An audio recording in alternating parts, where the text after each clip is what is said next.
Hai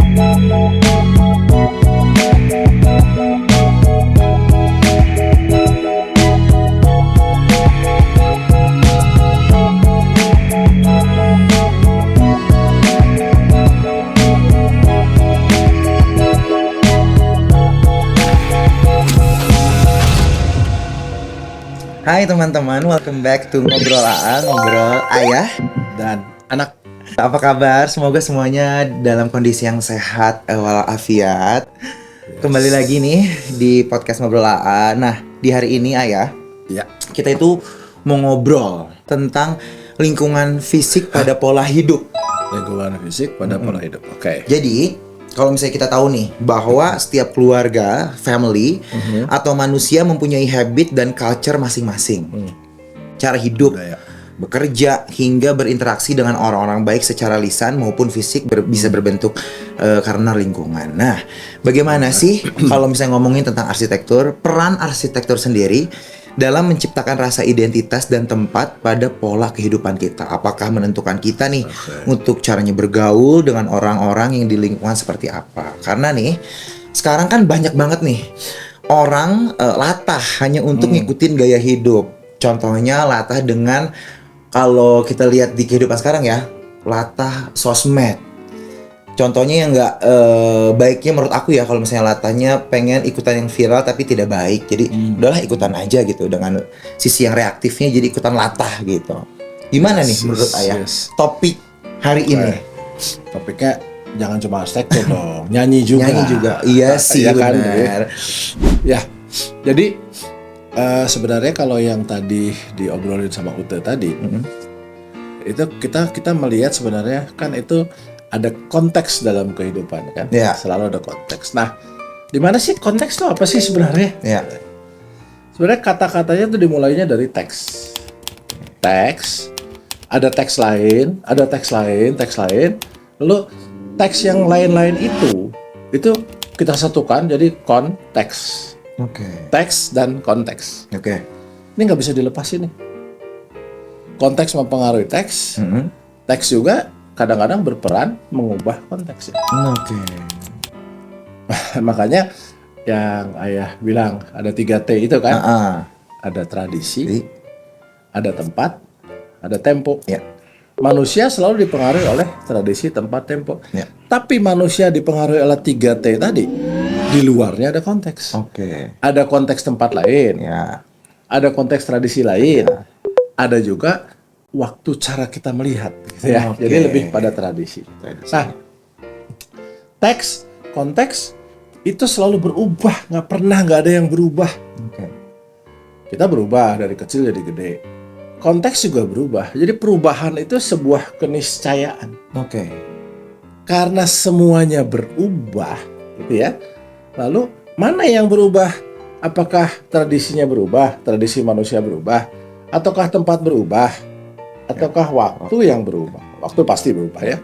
Nah, kadang-kadang kalau kita bilang tempat itu kan agak sulit berubah. Ya. Jadi tempat ya tempat di situ. Cuma kondisinya yang berubah.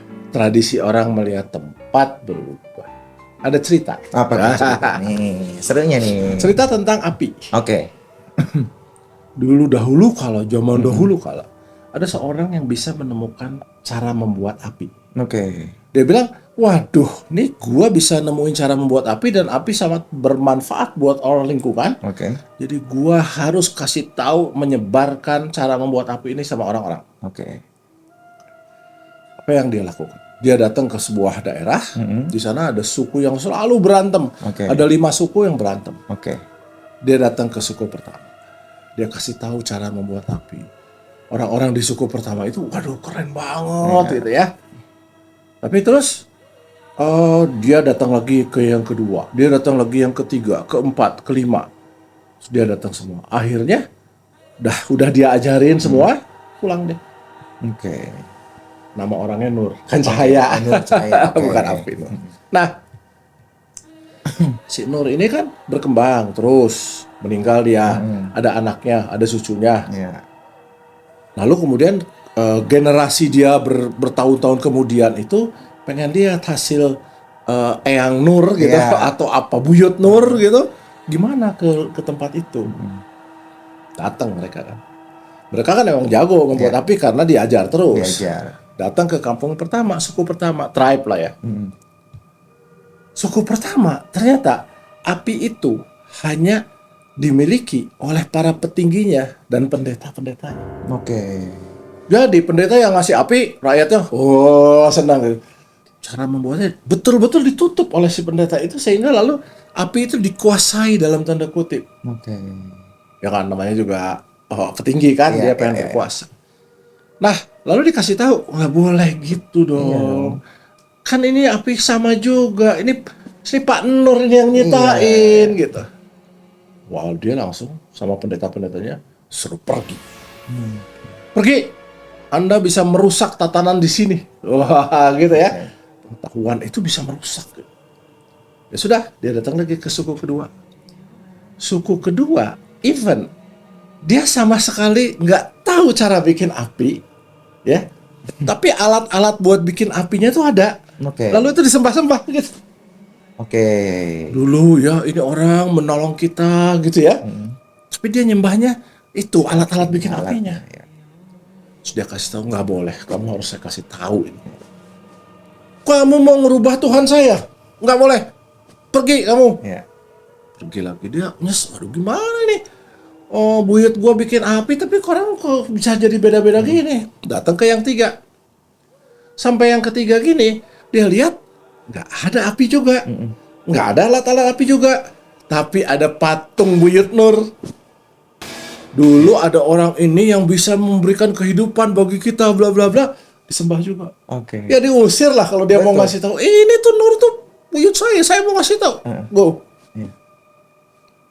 Datang dia ke suku yang keempat. Sampai suku keempat, even caranya nggak ada, patungnya kagak ada, apinya nggak ada, adanya legenda tentang api. Dahulu kala pernah ada naga, ini bukan naga. Dahulu kala pernah ada api gitu. Jadi dilegendakan terus menerus.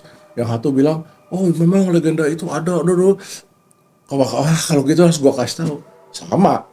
Menolak ya. Kami justru senang dengan legenda ini, jadi kami bersatu karena legenda ini. Lalu dia datang ke suku kelima. Alhamdulillah di suku kelima itu semuanya beres. Api dipakai, dimanfaatkan oleh rakyatnya. Senang kan dia kan? Terus dia pulang, dia cerita. Jadi ternyata, pengetahuan itu, sebuah pengetahuan. Kalau pengetahuan itu tidak diberikan cara menularkannya atau mengajarkannya dengan benar, tidak ada apa-apa. Kenapa dasarnya? Karena manusia itu pada dasarnya dia tuh ingin belajar apa yang dia mau. Nah, antara esensi dan eksistensi, eksis dan esens kan. Kita tuh terjebaknya pada yang ada. Jadi yang ada itu bisa berubah-ubah terus kan. Tradisinya berubah kan. Tempatnya masih sama juga di situ. Tradisi melihat api itu berubah. Nah, karena tradisi dia melihat api itu berubah, lalu lahirlah tradisi ini kan. Cara pikir ini yang berbeda. Nah, itu yang Itu yang bikin kesulitan. Nah, sekarang kalau kita lihat zaman ini, kita kembali zaman ini. Bisa kita masukin lagu juga, tapi ayah mau cerita api dulu. Ini konteksnya gini, hujan nih, kayak kita di luar nih hujan nih, dingin kan? Tiba-tiba lagi dingin gitu, ada orang lagi bakar api unggun, lalu kemudian ada daging-daging. Api itu mengundang kita kan? Aduh asik nih, panasin badan gitu ya. Gitu ya? Tapi kalau kita jalan, tiba-tiba ada rumah kebakar, apinya gede banget, kita nggak mau deket kan? Ada mobil kebakar, api bisa dilihat dari dua sisi kan? Ya, jadi bukan apinya yang salah dong. Cara berpikir kita yang salah, benar nggak? Cara berpikir apa nih kita salah? Contoh lagi, drone, kan bisa buat foto. Ugi lagi sih, aduh keren. Tapi drone bisa dikasih senjata. Benar. Nyerang tuh, drone semua. Sama-sama drone. Siapa penemu drone? Tapi mereka menggunakannya kayak tadi kan. wah bisa digunakan bermacam-macam. Nuklir bisa menolong manusia, tapi bisa juga membuat manusia hancur berantakan. Hiroshima, Nagasaki, ya kan? Jadi gimana dong kalau gitu? Iya, gimana? Gitu ya? Ini nih, ini nih. Apa itu ini? Pertama, kita harus rasional. Kalau udah rasional, cari sedalam-dalamnya, jangan baca satu buku, gitu ya. Udah itu kritis, ujungnya tuh kritis. Nih. Itu problemnya. Sekarang kita masukin ke nyanyi deh atau arsitektur, gitu kan ya. Kalau kita nggak kritis, kalau Puce itu bernyanyi sekedar asal nyanyi, nggak mau berpikir bahwa nyanyi itu bisa saya pikirkan lebih lanjut, stop. Oh, wow, berarti rasional dan juga kritis ya? Ya, rasional, mendalam. Kalau bahasa Jawanya rasional, radis itu radikal tuh sebenarnya asal katanya radis itu mendalam, bukan radikal. Menurut radikalnya orang bukan, tapi radis mendalam. Lalu itulah yang menyebabkan kita harus bisa berpikir kritis. Bisa menerima perubahan dan lain-lain. Gitu. So the konklusi. Nyanyi dulu dong. Belum. Jangan konklusi dong. Belum konklusi dulu. Boleh nyanyi dulu. Kalau tadi udah cerita api, sekarang tuh hujan terus, bener nggak? Hujan terus di mana-mana. Mau nyanyi hujan apa nih? Hujan terus.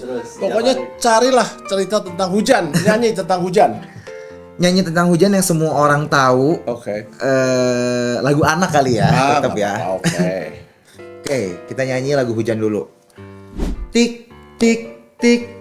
Bunyi hujan di atas genting, airnya turun tidak terkira. Cobalah tengok dahan dan ranting, pohon dan kebun basah semua. Keren. Kalau tadi cerita api, sekarang cerita air. Kenapa tuh cerita air? Ini lebih ke Avatar film ya, ada air, api, apalagi nanti tanah, terus angin nanti gitu ya. Api, air dulu deh. Boleh air. Buang angin. Air tuh kan bermanfaat Banget. Sawah itu kalau nggak ada hujan kayak gini nih, orang di kampung suka nih, orang tanam sawah suka. Tapi kalau banjir, nggak suka. Dubai banjir. Betul. Kata orang macam-macam lah analisisnya, karena Dubai membuat hujan buatan lalu gitu. Whatever. Tapi air, api, semuanya tuh nggak ada yang salah. Yang salah tuh ini, cara berpikir kita yang selalu salah. Ya, gimana caranya? Tadi kan konteks kan. Gimana sekarang Puce nyanyi? Ayah bikin rumah. Kan dunia berubah. Betul. Pasti berpengaruh buat kita dong. Banget. Iya kan? Konteksnya berubah, teks kita gimana ini teks kita? Ya. Lihatlah selalu perubahan itu sebagai sebuah opportunity. Betul. Jangan malah jadi threat ya, semua orang tuh ketakutan. Perubahan nih. Harus deg-degan jadi takut. Harusnya jadi opportunity kan, ya. Yang nanti itu kita belum tahu. Kalau kita berpikir yang nanti nggak berani kita. Kalau gua gini nanti gua ketawain, nggak berani apa-apa, nggak perlu. Yang dulu bikin susah kita, nggak gayung gitu ya. Benar. Ya udah kita berpikir yang sekarang. Betul. Apa ini? Opportunity-nya apa? Kita jadi berpikirnya positif kan. Oh ini berubah, nggak apa-apa. Sok gua mau lihat opportunity-nya. Opportunity tentu yang bermanfaat. Betul. Ya jadi opportunity itu ya lahir atau kita sebut opportunity kalau orang siap. Iya kan? Baru jadi opportunity kalau kita siap. Kalau kita nggak siap bukan opportunity, lewat, bablas. Tapi, taruh gue siap nih karena gue udah mau berpikir ke depan. Itu bisa jadi opportunity. Orang yang tidak siap melihatnya selalu sebagai sebuah ancaman. Benar. Iya kan? Yes. Nah, itu jadi yang paling penting dalam sebuah pesan lingkungan. Puce nyanyi, lihat, nih opportunity ada perubahan seperti ini. Kalau gitu saya bisa masuk ke sini. Ayah bikin bangunan, wah ini perubahan ini berarti teknologi bisa saya pakai nih. Gitu ya. Jadi kita melihatnya semua nggak nggak dengan rasa takut, Betul. pesimis Ya. atau ancaman, tapi kita malah seneng gitu. Betul. Nah, kalau kita udah mulai seneng gitu, kita bisa melakukan yang sebaik-baiknya. Sebaik-baiknya itu apa? Kan bacalah, ya contoh ya, bacalah. Saya kemarin pergi ke pasar. Udah selesai. Betul. Tapi kalau bacalah lebih dalam, itu maknanya kemarin pergi ke pasar. Kalau saya pergi ke pasar, saya bisa membantu orang pasar. Saya bisa memberi sesuatu. Siap saya. Jadi ada yang biasa, bacalah biasa, tapi ada bacalah yang mendalam. Tadi makanya kan radis mendalam. Kalau kita mendalam, Puja nyanyi, orang pasti kebawa gua. Nah, itu. Tapi kalau mau nyanyi biasa, tik tik tik bunyi hujan, gak ada gunanya. Tapi coba nih, tik tik tik bunyi hujan. Hujan tuh kebayang nggak? Di mana-mana seluruh dunia hujan. Sampai lagu-lagu tentang hujan, misalkan raindrop keep falling on sama, ya kan ya? Atau lagunya zaman dulu ada Jose Feliciano namanya ya. Dia main gitar, dia buta main gitar, tapi lagunya dia hampir sama kayak tik tik dia. Listen to the falling rain, listen to them fall. Sama kan? Nah, kalau kita bisa membaca makna-makna yang lebih dalam tadi, kita yang nggak berubah gitu. Kita yang berubah cara pikir kita. Jadi tradisinya jadi opportunity. Oke, nice. Tapi bener sih teman-teman yang nonton di sini. Jadi mungkin karena aku yang masih muda selalu berpikir reaktif satu dan juga selalu ketakutan sama future dan kadang-kadang nganggang-gayong ya. What's the meaning of nganggang-gayong? Itu adalah masa lalu. Sebenarnya masa lalu Carry kita, over. masa lalu yang kita tidak bisa ubah, masa depan yang kita tidak bisa prediksi. Kita hanya bisa hidup di present ini. Yes. Tapi ada salah satu momen yang aku selalu ketakutan dalam misalnya mengambil keputusan, takut jadinya tuh kayak aduh takut gimana ya, aduh aku takut gimana ya. Akhirnya aku selalu ngobrol sama ayah kayak, ayah aku takut deh ini gimana ya, aduh aku takut marah, aku takut ini, yang negatif pokoknya. Terus ayah selalu cuma ngomong gini, Puja, see the opportunity of it, katanya gitu. Selalu ada opportunity-nya dan kamu jangan reaktif. Aku di situ kayak wah, let's go guys. Aku di situ kayak wow. Akhirnya ternyata itu seiring berjalannya waktu belajar sih menurut aku ya. Gak bisa tiba-tiba kayak oke, gue dikasih masalah di kerjaan, I see the opportunity of it. Gak mungkin bisa langsung. Kalau bisa keren menurut aku. Tapi akhirnya aku pelan-pelan kayak take a deep breath. Kalau misalnya kalian perlu waktu, mundur dulu, step back, nafas dulu aja guys. Jangan lupa nafas. Nafas dulu, pikirin. Mungkin kejadian ini akan membuat aku lebih dewasa. Mungkin kejadian ini yang membuat aku bukan jodoh aku, kayak gitu, dalam kerjaan, dalam percintaan, mungkin gitu. Jangan grieving terus kayak negara ini gue. Iya, menyesal yang udah buat apa? Lili gitu kan. Nggak bisa mengubah kita sekarang. Exactly gitu. Walaupun memang praknya ya, prak itu bahasa Sunda ya. Apa namanya, saat dijalani gitu. Saat dijalani susah, tapi nggak ada yang susah kalau kamu mau growth. Jadi I think bener juga kata ya ini. Jangan membuat ini fixed mindset, harus growth mindset. Jadi saat kamu growth, kamu selalu mikir opportunity yang lain ada. Saat kamu ditolak A, mungkin adalah jodoh kamu B dalam kerjaan. Atau mungkin ada cara lain yaitu C. Itu namanya grateful kan? Grateful. Wow. Ini topik yang sebenarnya ayah udah pernah ceritain ke aku saat kita ngobrol berdua. Tapi mungkin topik ini bisa membantu teman-teman yang ngerasa buntu dalam pekerjaannya, selalu ngerasa reaktif, marah-marah, atau mungkin gelisah, gegana, gelisah, galau, merana gitu kan ya. Jadi bisa tahu caranya, oh kita ternyata bisa melihat semua opportunity dalam suatu bidang, suatu perilaku kayak gitu. So to sum up this topic today, quote-nya adalah hidup itu mudah teman-teman, yang sulit itu cara kita berpikir. Kedua, kita yang bikin sulit ya. Kita yang bikin sulit. Kedua, hidup itu murah, yang mahal itu gengsi kita yang ciptakan sendiri. Iya. Oke. Bagus. Quote-nya bagus. Semoga video ini bermanfaat bagi kamu semua yang menonton, dan jangan lupa kalau misalnya video ini bermanfaat, di share, di komen, di like. Thank you very much for watching. Ayah, thank you very much for the time. Always appreciate it ngobrol sama Ayah. Ugi juga thank you very much. So see you on the next episode of Ngobrol Ayah dan Anak. Bye bye guys. Bye. Bye.